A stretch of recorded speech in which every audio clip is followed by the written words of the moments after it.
नमस्कार। जनपक्ष में आपका स्वागत है। मैं हूं प्रियदर्शन।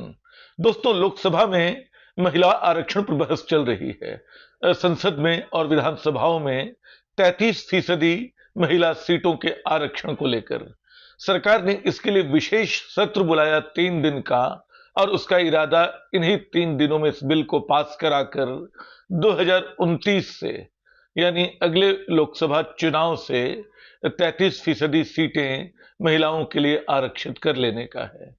निश्चित तौर पे यहां तक तो कोई गड़बड़ी नहीं लगती है। महिलाओं के आरक्षण का सवाल विधायिकाओं में बरसों से छूटा हुआ सवाल है। मुझे याद आता है कि 1996 के आसपास पहली बार ये सवाल बड़ी मुखरता से महिला संगठनों ने उठाया था। बल्कि उन तमाम संगठनों ने मिलकर चाहा था कि प्रतीकात्मक तौर पर देश के सारे राजनीतिक दल मिलकर एक सीट किसी एक महिला के लिए छोड़ दें, जो ये महिला संगठन अपने लिए चुने। लेकिन कोई इसके लिए तैयार नहीं हुआ। 1996 में ही जब पहली बार ये बिल रखा गया लोकसभा में, तो उसको लेकर काफी हंगामा हुआ। बल्कि जो पिछड़ी जातियों के नेता थे वो बदनाम हो गए इस बात के लिए कि उन्होंने महिला आरक्षण का विरोध किया था। शरद यादव जो इस दुनिया में नहीं हैं, जो अपने कई उदार विचारों के लिए जाने जाते थे, उनका परकटी महिलाएं का जुमला अब तक उदारवादी लोगों के हृदय में चुभता है। उसके बाद राज्यसभा में बाकायदा यूपीए के कार्यकाल में यह बिल पास हो चुका था, महिला आरक्षण विधेयक, लेकिन वो भी ठंडे बस्ते में चला गया। 2023 में नारी शक्ति वंदन अधिनियम के नाम से, ये बड़ा अजीब सा नाम था, नारी शक्ति वंदन अधिनियम, इस नाम से बिल पास हुआ, सर्वसम्मति से पास हुआ। यानी महिलाओं की राजनीति में भागीदारी को लेकर भारतीय राजनीति की, भारतीय के राजनीतिक दलों की दृष्टि और सोच में बदलाव आ रहा था। उस समय कांग्रेस ने और कई दूसरे दलों ने मांग की कि अभी जो 543 सीटें हैं, उन्हीं के आधार पर 33% आरक्षण सुनिश्चित किया जाए और अगले ही आम चुनाव में इसको लागू किया जाए, 2024 का जो था। लेकिन तब सरकार ने कहा कि नहीं, ये नहीं चलेगा। जो नई जनगणना होगी उसके नतीजों के आधार पे हम 2034 से इसको लागू करेंगे। फिर अचानक ऐसा क्या हुआ कि प्रधानमंत्री ने तमाम अखबारों में लेख लिखे और बिल को 3 दिन का विशेष सत्र बुलाकर इस तरह पेश किया गया जैसे ये नहीं हुआ तो भारतीय राजनीति काफी पीछे छूट जाएगी। इस बिल के साथ चालाकी क्या हो रही है? क्या सरकार को महिलाओं की फिक्र है तो 2 साल पहले, 3 साल पहले जब लोकसभा में सवाल उठा था, तब उसने इसे 2029 के चुनाव से लागू करने की बात क्यों नहीं मानी थी, जो कई बार कही गई थी। ऐसा क्या हुआ है, जबकि जयराम रमेश ने ट्वीट करके ठीक ही ध्यान दिलाया है कि हमारी जनगणना भी, जो नई जनगणना है, 2027 तक पूरी हो जाएगी, तब आप उसके आधार पे 2029 में लागू कर सकते हैं नारी शक्ति वंदन अधिनियम, यानी महिला आरक्षण। लेकिन आप चाहते हैं, सरकार चाहती है कि महिला आरक्षण के नाम पे जो सीटों का परिसीमन है, लोकसभा का सीटों का परिसीमन है, उसको भी निपटा लिया जाए। इस परिसीमन का तर्क भी अपनी जगह जायज है। 1976 में जब आखिरी बार लोकसभा की सीटें बढ़ाई गई थीं, तो 543 सीटों को बढ़ाए जाने का आधार यह था कि 1971 की जनगणना में भारत की आबादी 55 करोड़ के आसपास थी। यानी माना गया कि 10% सीटें, 10 लाख प्रति आबादी एक सांसद हो, इतनी नुमाइंदगी तो हो। उसके आधार पर 543 सीटें तय की गई। धीरे धीरे आज हम 1 अरब 40 करोड़ की आबादी का देश हो चुके हैं, लेकिन वो 543 सीटें वही बची हुई हैं। यानी औसतन 26 लाख लोगों की एक लोकसभा है। ये असंभव है। 26 लाख तो कई देशों की आबादी होती है। तो जाहिर है कि इसका परिसीमन जरूरी है। 26 लाख को 2-3 विधानसभा सीटों में बांटा जाना, लोकसभा सीटों में बांटा जाना जरूरी है। लेकिन मुश्किल कहां आ रही है? अगर आप 1976 के 10 लाख के पैमाने को आधार बनाए कि 10 लाख लोगों पे एक सांसद का प्रतिनिधित्व हो, तो अभी की आबादी के हिसाब से आपको 1400 सांसद चाहिए होंगे। 1400 सांसदों को बिठाने लायक संसद भवन आपने नहीं बनाया है। अगर मान लीजिए जो सरकार कह रही है कि ठीक है, हम 2011 की ही जनगणना को आधार मानेंगे, तब भी आपको 1200 के करीब सांसद हो जाएंगे। तो सरकार ने एक आसान रास्ता चुन लिया है, जो किसी लोकतांत्रिक मिजाज के लिए, किसी लोकतांत्रिक चेतना के लिए बहुत सही तो नहीं, लेकिन काम चलाऊ हो सकता है।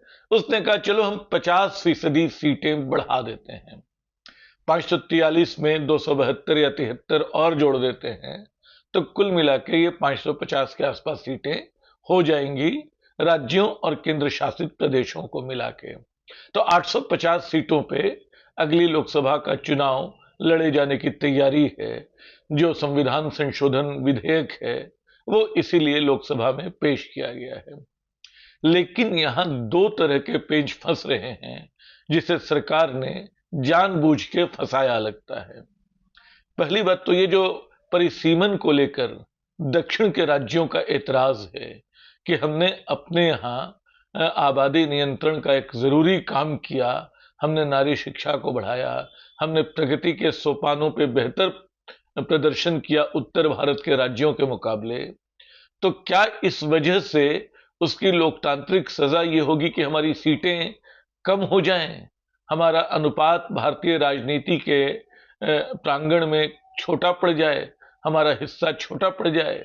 ये डर क्यों है? क्योंकि अगर 2011 की आबादी को भी आधार बनाया जाए या उसको छोड़ दें, क्योंकि अब उसकी बात सरकार भी नहीं कर रही है, वो कह रही है कि आनुपातिक ढंग से 50% सीटें हम सबकी बढ़ा देंगे, तो उससे भी क्या होगा? यूपी की 80 सीटें हैं, उसमें 40 सीटें बढ़ के 120 हो जाएंगी। बिहार की जो 40 सीटें हैं बढ़ के 60 हो जाएंगी। महाराष्ट्र की, बंगाल की, मध्य प्रदेश की सीटें इसी अनुपात में बढ़ती जाएंगी। दक्षिण के राज्यों का क्या होगा? केरल 20 से 30 पे चला आएगा, तमिलनाडु 40 से 60 पे चला आएगा। तमिलनाडु की 39 सीटें हैं, मैं उनमें पांडिचेरी की एक सीट को भी जोड़ लेता हूं, पुडुचेरी की, तो 40 हो जाती हैं। कुल मिला के आनुपातिक ढंग से संख्या बल के हिसाब से दक्षिण भारत के जो 5 राज्य हैं उनका अनुपात कम हो जाएगा, भारतीय राजनीति में मोलतोल की उनकी ताकत कम हो जाएगी, यूपी, बिहार, बंगाल की ताकत बढ़ जाएगी। तो ये चिंता है, ये वैध चिंता है, इसका कोई हल नहीं है, क्योंकि अंततः परिसीमन तो किया जाना चाहिए और परिसीमन के लिए जो भी व्यवस्था होगी उसका वास्ता आबादी के अनुपात से होगा। अगर ये पिछड़े हुए राज्य हैं तो इनको आगे बढ़ाना भी इनके सांसदों की ही जिम्मेदारी होगी। और दक्षिण भारत ने अगर बेहतर किया है महिला शिक्षा और दूसरे मामलों में, तो शायद वहां से बेहतर महिला प्रतिनिधित्व आएगा, जो शायद इधर के संख्या बल को चुनौती दे सकेगा। लेकिन इन सब की बात ठीक से रखने के लिए, इसको समझाने के लिए जो लंबी प्रक्रिया चाहिए, क्या सरकार वो करने की कोशिश में है? सरकार तो उल्टा खेल कर रही है। या तो वो नहीं चाहती कि महिला आरक्षण लागू हो, वो सिर्फ महिला आरक्षण की चैंपियन दिखे, या वो ये चाहती है कि महिला आरक्षण की आड़ में परिसीमन का एजेंडा भी शामिल कर लिया जाए। कांग्रेस और दूसरे दल इसके विरोध में हैं। कांग्रेस का एक विरोध यह भी है, जो राहुल गांधी ने कहा कि जो 2027 की जनगणना है वो तो जाति आधारित भी होनी है, यानी उसमें ठीक से जातियों के अनुपात का पता चलेगा। उस अनुपात के हिसाब से आपको लोकसभा की सीटों के परिसीमन में भी उसका ध्यान रखना होगा। तो अगर आप ये नहीं करेंगे तो आप लोगों से बेईमानी करेंगे। तो आप 2011 की जनगणना को आधार बना के जो करेंगे, 2027 की जनगणना के आंकड़े थोड़े उससे अलग होंगे और कम से कम अपने सामाजिक समीकरणों में बहुत भिन्न होंगे। इसका ख्याल रखना जरूरी है। तो ये बहस चल रही है और ये दिखाई पड़ रहा है कि भारतीय राजनीति में महिलाओं के आने की जो फिक्र भारतीय जनता पार्टी अब दिखा रही है, वो असल में बरसों से भारतीय राजनीति की चिंता का हिस्सा रही है। ये सच है कि ये प्रतिनिधित्व बिना कुछ किए अपने आप बढ़ा भी है। मैं देख रहा था कि 1952 की जो पहली लोकसभा थी उसमें 24 महिला सांसद थी बस, यानी 4.4%। इस लोकसभा में जो 2024 की है उसमें 74 सांसद महिलाएं हैं। जाहिर है कि वो करीब 13% से कुछ ऊपर पड़ती हैं। हालांकि 2020 में 78 महिला सांसद थीं। अब कांग्रेस का और दूसरी पार्टियों का कहना है, जो ठीक है, कि अगर आप संसद में, लोकसभाओं में महिलाओं के प्रतिनिधित्व के लिए फिक्रमंद हैं तो आपको यह करना चाहिए कि सीधे सीधे जो 543 अभी जो सीटें हैं उनमें 1/3 सीटें महिलाओं के लिए आरक्षित कर दें। महिला आरक्षण को लेकर उठने वाले सवाल और भी हैं, फिलहाल मैं उन पे नहीं जा रहा हूं, लेकिन अगर ये होगा तो कम से कम व्यावहारिक तौर पे ये इस लिहाज से फिर भी सही होगा कि महिला राजनीति का जो नेतृत्व का मसला है वो थोड़ा धीरे धीरे आगे बढ़ेगा। यानी आप 850 सीटें कर लेंगे तो 272 महिलाएं आपको चाहिए होंगी संसद में, यानी अभी के मुकाबले करीब 200 ज्यादा। अचानक ये उछाल कहां से आएगा? क्या आप लोकसभा को भी, जैसा कई पंचायतों में होता देखा गया है, जहां प्रधानपति नाम का एक अजीबोगरीब पद चल पड़ा है, आधिकारिक तौर पर स्वीकृत नहीं है, लेकिन तमाम गांव देहातों और दूरस्थ कस्बों में आप जाएंगे तो पता चलता है कि प्रधानपति ही अपनी पत्नी की जगह सारे काम कर रहा है। तो क्या लोकसभा में भी क्या बहन बीबी ब्रिगेड की वापसी हो जाएगी? सब लोग अपनी पत्नियों को चुनाव लड़ाने लगेंगे? कहां से आएगा ऐसा राजनीतिक नेतृत्व? और क्या उसके लिए अभी से कोई तैयारी हमारे राजनीतिक दल कर रहे हैं? मैं देखता हूं कि टीएमसी का आनुपातिक प्रतिनिधित्व महिलाओं के लिहाज से बेहतर है। तेलंगाना जैसे राज्यों से भी महिलाएं ज्यादा संख्या में आ रही हैं। लेकिन जो मुख्यधारा की दो बड़ी पार्टियां हैं, कांग्रेस और बीजेपी, इनका रिकॉर्ड महिला प्रतिनिधित्व के मामले में अभी तक कमजोर नजर आ रहा है।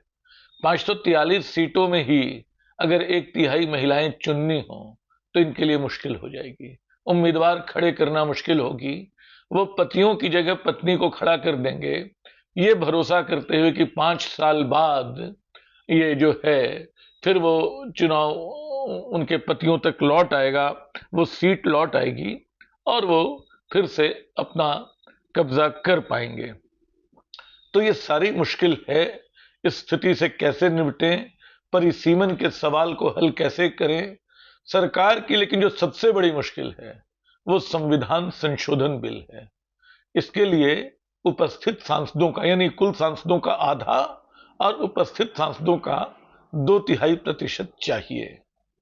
अभी जो स्थिति है 543 में, यानी 2/3 362 सीटें चाहिए, 362 सांसदों का समर्थन चाहिए।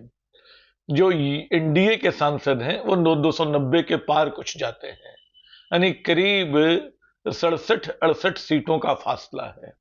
और यूपीए के सांसदों की तादाद 232-33 के आसपास है। कुछ जो न्यूट्रल माने जाते हैं, जो अब तक सरकार का साथ देते रहे हैं, वो इस मुद्दे पे सरकार के साथ आएंगे या नहीं, ये कहना बड़ा मुश्किल है। यानी सरकार एक अजीब से हालात में फंस गई है। उसने भारतीय राजनीति को फंसा दिया है। अब खेल दो तरह का होगा। एक तो सरकार ये साबित करने की कोशिश करेगी कि देखो, हमने तो महिला आरक्षण बिल लाने की कोशिश की, विपक्ष इसके लिए तैयार नहीं हुआ, और विपक्ष ये याद दिलाता रहेगा कि सरकार ने कैसी बेईमानी की। फिलहाल जो चुनाव चल रहे हैं, ये भी हैरानी की बात है कि चुनावों के बीच ये सारी चर्चा चल रही है।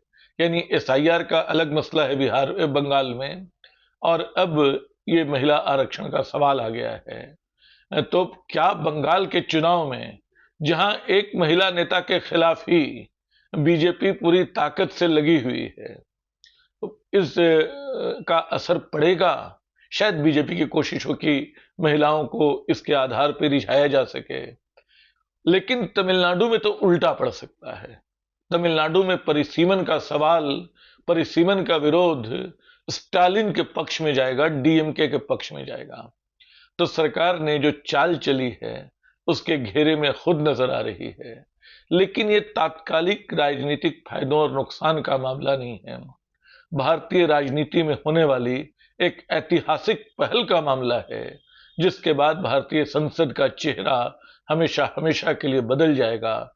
शायद भारतीय राजनीति का चरित्र भी कुछ बदलेगा, उसकी सूरत भी कुछ अलग दिखेगी। लेकिन उसके लिए जिस वाकई संजीदगी की जरूरत है, जिस साफ दिली की जरूरत है, क्या सरकार ने इन 3 दिनों का सत्र बुलाकर उसका परिचय दिया है या उसको एक और संकट में डाल दिया है? इस पे विचार कीजिएगा। मैं भी चाहता हूं महिला आरक्षण हो, लेकिन वो सरकार के खेल का हिस्सा न बने, वो भारतीय राजनीति की व्यापक पहल के रूप में सामने आए। इतना ही फिलहाल। शुक्रिया।